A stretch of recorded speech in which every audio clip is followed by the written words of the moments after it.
Live from London, this is BBC News. I'm Lewis Vaughan-Jones, on air across the BBC with breaking news from the royal family.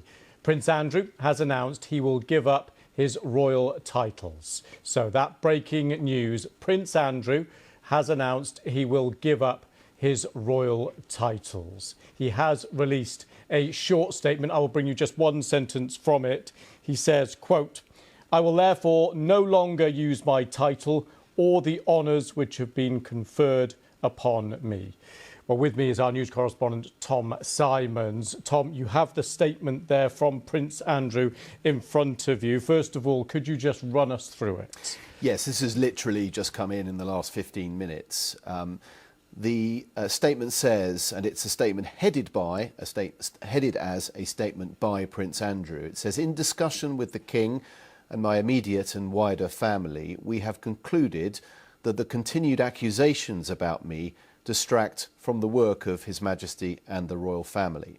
I have decided," Prince Andrew says, "as I always have, to put my duty to my family and country first. I stand by my decision 5 years ago to stand back from public life. With His Majesty's agreement, I feel I must now go a step further. I will therefore no longer, as you said, Lewis, use my title or the honours which have been conferred upon me. And, as I have said previously, I vigorously deny the accusations against me." So let's just take a look at some of that text and try to understand what's going on here. Yeah. This is not a statement by the palace, but it's a statement with the palace's knowledge, and certainly we understand that's the case. There has been a discussion with the King. This appears to be the palace taking a step back, perhaps pushing Prince Andrew forward to make this statement, really turning over, giving up these royal titles. And what are those titles? So, if you think of Prince Andrew formally as being His Royal Highness, Prince Andrew, the Duke of York, three parts to that. Now, he was stripped of his title, His Royal Highness, previously. Prince Andrew, he's still calling himself Prince Andrew, so one must imagine that that stays. But the Duke of York is the title that goes today. And that, I think, is a pretty significant move. It's a title he obtained, or he was given, when he was born. So it goes right back to the moment of his birth, and will be a considerable blow, I think, to him, regardless of the fact that he is saying that this has been agreed in discussion with the King and the wider family. OK, Tom, let's just underline that then. So we already had the loss of the title HRH. We already had the loss of his military patronages. He was already no longer a working royal. And the significance today is the loss of that title, as you said, he's had from birth, that so many around the world will know him as the Duke of York. That's right. And he's saying not that this is being stripped from him, because I think there is a legal mechanism by which Parliament has to take that away from him, but effectively that he's not going to use that title. And one would imagine that that would apply to the rest of the royal family, and the government as well will no longer call him the Duke of York. There's another bit to it too, which I think is implied. He is also a Knight of the Order of the Garter. Now, that's a chivalrous order set up in 1348, effectively to give awards to people who've served in public life. I think the King and previously the Queen would have given those honours. Now, I think we can assume from this that that is also being given up. It's one of his titles, as I understand. It's certainly reading this with short notice at this stage. So again, another reputational blow for Prince Andrew. He is also technically, or was also technically, a Councillor of State, which meant that he could deputise for the King if the King was perhaps indisposed or away. But I think that hasn't been taken away from him, but I think that was got around by the creation of other councillors of state, so that he would never be called upon to do that work. But clearly the loss of his title, the putting on the shelf, if you like, of his title, the Duke of York, is the big announcement this evening. Tom, thank you for that.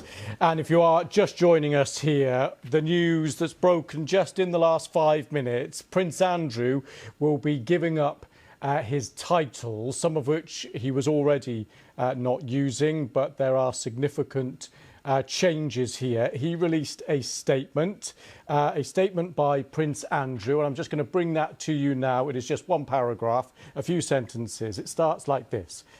In discussion with the King and my immediate and wider family, we have concluded the continued accusations about me distract from the work of His Majesty and the royal family.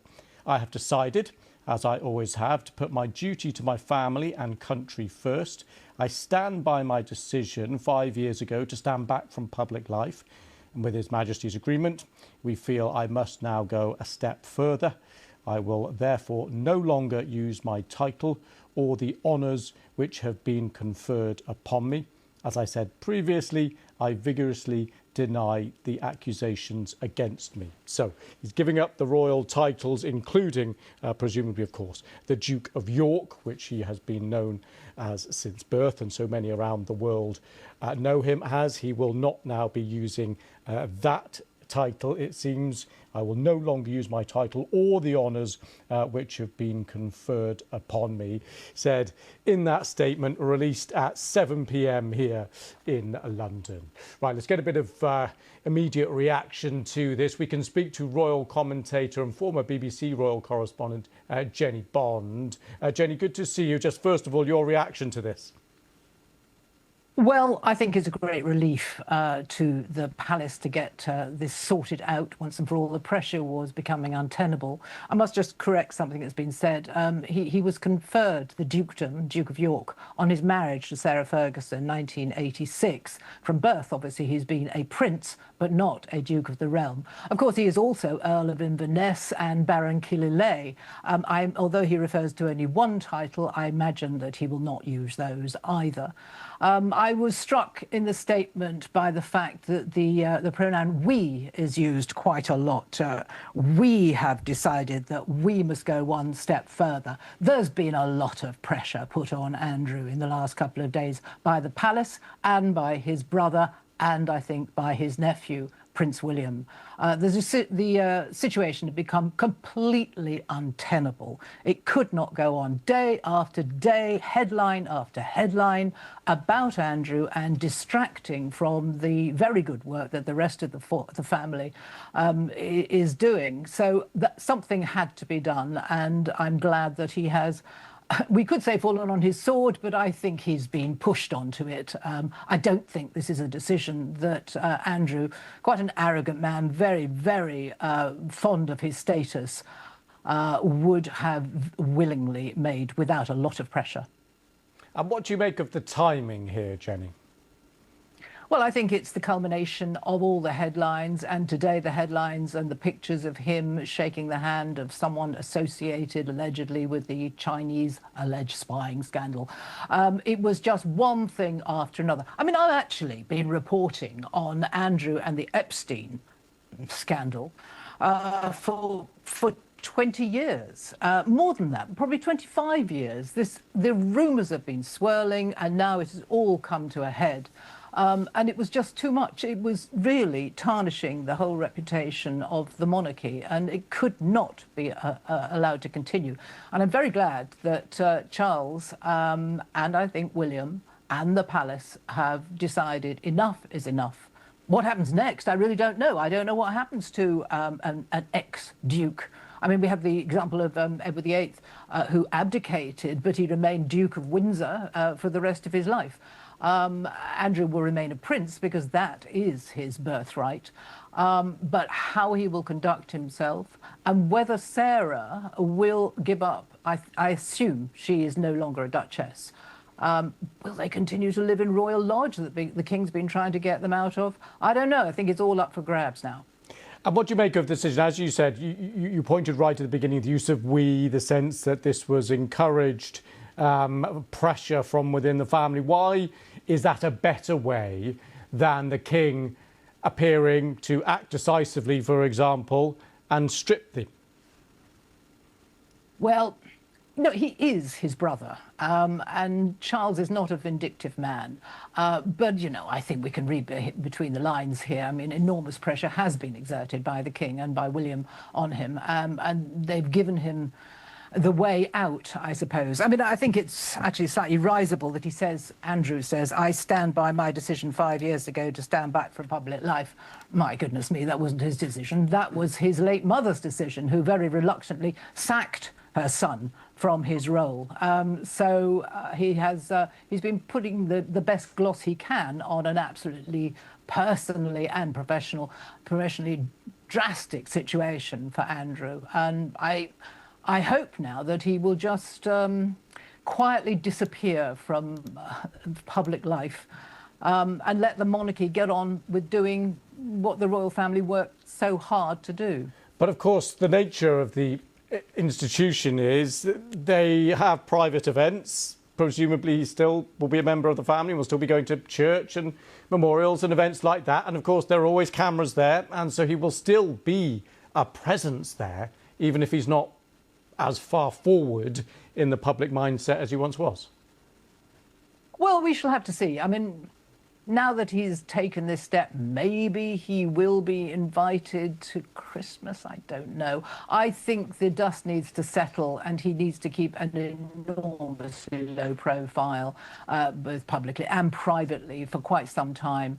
And then, as I say, they are a family. It is the monarchy, but it is a family. And Andrew is Charles's brother. And so there may come a time when we will see him in a family group at big events, I don't know, funerals or whatever. I suppose you can't deny him that right to go there. But I think there has to be a time of very quiet absence of Andrew for now.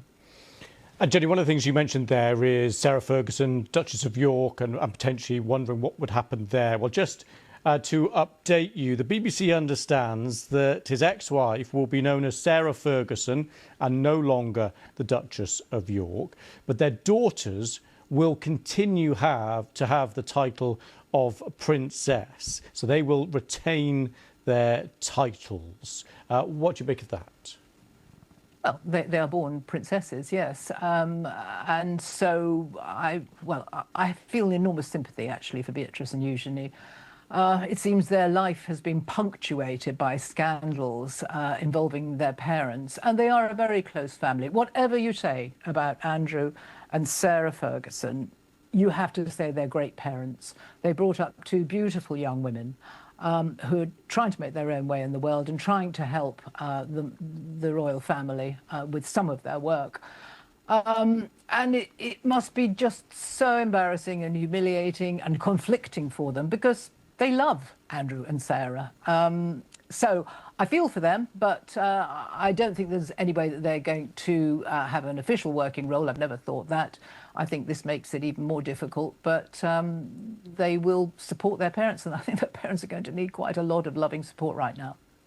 And at the end, of course, I should stress that he says, quote, I vigorously deny the accusations against me. So just to repeat that, Prince Andrew vigorously denying the accusations against him. But in his words, he describes it, according to the statement, as the continued accusations about me distract from the work of His Majesty and the royal family. And as a result of that, I've decided to put my duty to my family and country first. I stand by my decision 5 years ago to stand back from public life. Is there an argument that standing back from public life 5 years ago would have been enough, ought to have been enough, and that this extra step isn't necessary? Well, it might have been enough if the scandals hadn't kept on coming, if we didn't find ourselves now in the position where Andrew clearly lied to the BBC in his Newsnight interview about whether he had stopped all contact with the convicted paedophile, now dead, Jeffrey Epstein. It might have been possible if we didn't now know that Sarah Ferguson too lied about the fact that she had broken off all contact with Jeffrey Epstein. But things have moved on, and the headlines have kept coming, and the scandal has deepened. So, you know, he has no choice here. Jenny Bond, thank you so much, giving us your immediate reaction there to the news that Prince Andrew will no longer be using his titles. Thank you very much for coming on the programme. And if you are just joining us, Jenny Bond there, in a hurry, already getting out the way, I just want to bring you Robert Hardman now, who's next, as you can see, is already speaking to us. Thanks very much for coming on the programme. Author of Charles III, The New King, New Court, The Inside Story. So just give us your thoughts then on this statement. Well, I mean, it's a very significant move. Clearly, the Duke, as Jenny has said, the Duke, no longer the Duke now, Prince Andrew, as we will call him henceforth, is dressing this up as his decision. I think he wants to look proactive and try and regain some sort of dignity out of this. But I think this has been driven by a number of factors. It's clear that his interview with the BBC. By the way, he's talking about moving away from public life 5 years ago. I think we found it was 6 years ago. The statement is 1 year out because it was 2019 when he gave his famous interview to Newsnight and then was forced to move back from public life. But I think, you know, in that interview there were various things he said about his friendship with Jeffrey Epstein and its termination. That turns out not to have been quite the case. Added to that, we've had very recent revelations about his links to Chinese businessmen who now, it seems, are some way connected to the recently collapsed spy trial. You've got further revelations coming out in relation to the Epstein case. I mean, they're just simply not going away.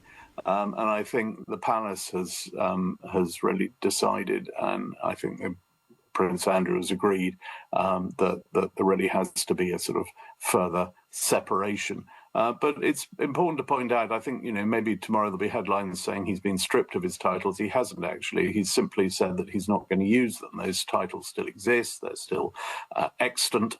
He won't use them, rather like his HRH title. So nothing really has changed constitutionally. What has changed is that he's not going to use these titles. He's going to be even more withdrawn from public life than is already the case. And I just want to bring in a couple of new lines from Sean Coughlin, our royal correspondent, just posting up on the BBC Live page just for people to keep across that. Prince Andrew's loss of the use of his titles is taking immediate effect, he says. It's also confirmed that he won't be spending Christmas with the royal family in Sandringham, but he is still expected to stay in his Windsor home, Royal Lodge, on which he has his own private lease, which runs until 2078, and confirming that he will remain a prince, a title he's had from birth, as the son of the late Queen Elizabeth II. Just want to focus on his lodgings, if I can, Robert. There has been some disquiet about him staying there, but it seems the arrangements are separate from anything to do with any issue like this. Yes, I mean, as I revealed in my book, I mean, the King was quite keen for Prince Andrew to move out of Royal Lodge, or very keen, and move into smaller, more secure premises inside the Windsor security cordon, because Royal Lodge is very expensive because it sits outside the Windsor boundary, if you like, so it has to have its own security. That was costing a lot of money. The King said, well, look, this doesn't make sense. Move to Frogmore Cottage inside the estate, which is empty, and then your security costs are covered. But Prince Andrew said, no, I'm going to stay put. I've got a lease, and, you know, under British law, he's got a lease. He can't be evicted, whatever the court of public opinion may say. So he's sitting there racking up huge security bills. The thing is in fairly serious need of some fairly expensive maintenance. But for now, he is the leaseholder, and there he remains. So there's nothing really anybody could do about that. But I think that will now possibly become the focus of the next. It'll be the next sort of, if you like, pivot point in the long, tortuous story of Prince Andrew. But, you know, like I said, the titles that he has, and as Jenny pointed out, Dukedom of York, that came with marriage. Prince came with birth. It's a bit like you can't sort of take away Mr. from someone. It is his birth title. but he won't be using the Dukedom of York. He remains a Knight of the Garter. He won't use the honour. He won't put KG, the initials that come with it, after his name. He won't attend any of its services or events, but he still is a Knight of the Garter. He's just, as it were, he's sort of mothballed the title and all that goes with it. Robert Hardman, thank you so much for coming on the programme and talking us through all that. Thank you. Sure. Let's speak now to Anthony Selden, contemporary historian and educator. Thanks very much for coming on the programme. Your just first thoughts here when you read that statement. Well, I think this is a big deal, isn't it? It's not since 1919 that dukedom has been taken away from a senior royal. That's 106 years, and they've taken away from Duke of Albany for fighting with the Germans in the First World War. So, I mean, looking historically, this is a very, very significant step. The title, His or Her Royal Highness, has been taken away, as we know, in the past, and not least from Diana and Sarah Ferguson. Harry and Meghan also no longer use theirs. This, I think, is a very big deal. I think it is indicative of quite how frustrated the king is with all this noise. The king has been doing so much work. Senior royals have been doing so much work.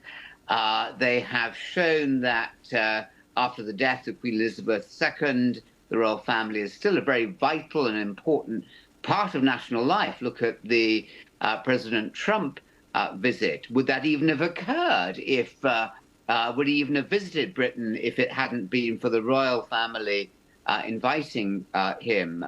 And, you know, this was being seriously undermined by the constant and incessant and noise about Prince Andrew. So a very significant step, something that hasn't happened for over 100 years. The question is, I suppose, will it be enough? And will now people stop keeping on coming back to him? Will the stories about the former Duke continue?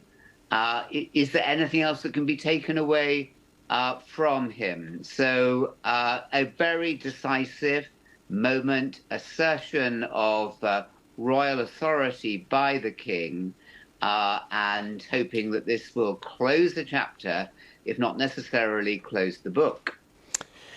Interesting. I just want to put something to you. Daniela Ralph, senior royal correspondent, just want to get your thoughts on this, saying the statement from Prince Andrew is short and concise. And Daniela saying, but it's not conciliatory in its tone, and there is no apology. I just wonder what you make of that.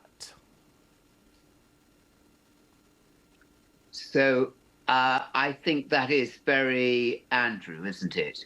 Andrew has always denied wrongdoing, and so at least it is consistent. We can certainly grant that. But whether a more human, understanding response would have been prudent, probably it would have been.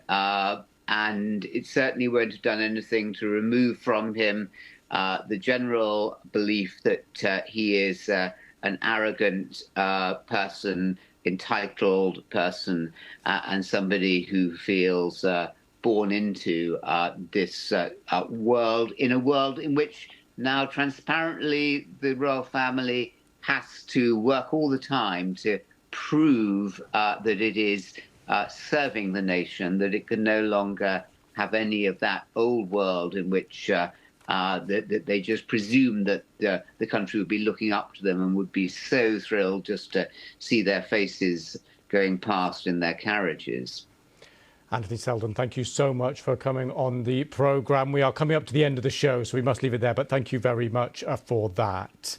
So we have just a minute or so left. I just want to get the statement. Again, my colleague Tom Simons is just with me here. So if you are just joining us, it's a paragraph long, and Tom's just going to bring that to us. Absolutely. He says, in discussion with the King and my immediate and wider family, we have concluded, the we there I think stands out, that the continued accusations about me distract from the work of His Majesty and the royal family. I have decided, there the I think stands out, as I always have, to put my duty to my family and country first. I stand by my decision 5 years ago to stand back from public life.